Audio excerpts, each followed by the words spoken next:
Hey everyone, and welcome to Tableau Tam. I'm Tam, and today I'm going to be showing you how to build a bar chart in Tableau.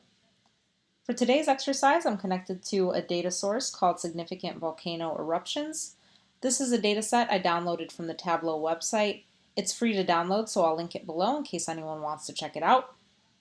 Now over here to the left, we have our dimensions and our measures.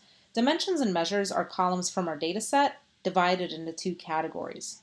Dimensions, which are at the top, are going to be our qualitative fields, and measures are going to be quantitative values. So if you're new to Tableau, it's really important to understand the difference between dimensions and measures, so I just wanted to make sure that I mentioned that. Well, let's go ahead and start building our visualization. I want to create a graph that has the countries coming down the side and the number of eruptions they've had jutting out and to the right. So to do that, I'm going to go ahead and take countries from the dimensions section. I'm going to drag and drop it into rows. Now we have our countries populated. Next step is to get the total number of eruptions per country. Since I'm looking for a numerical value, I know that I'm going to come down to the measures section, and we're going to take number of records, and we're going to drag and drop that in the columns. So now we have our bars, which is great, and if you notice, as soon as I drop number of records into the column section, it automatically defaulted to sum.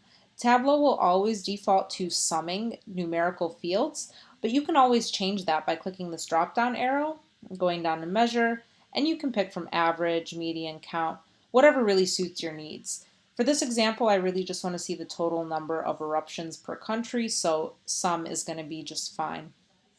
Another thing I would do is add labels to this graph.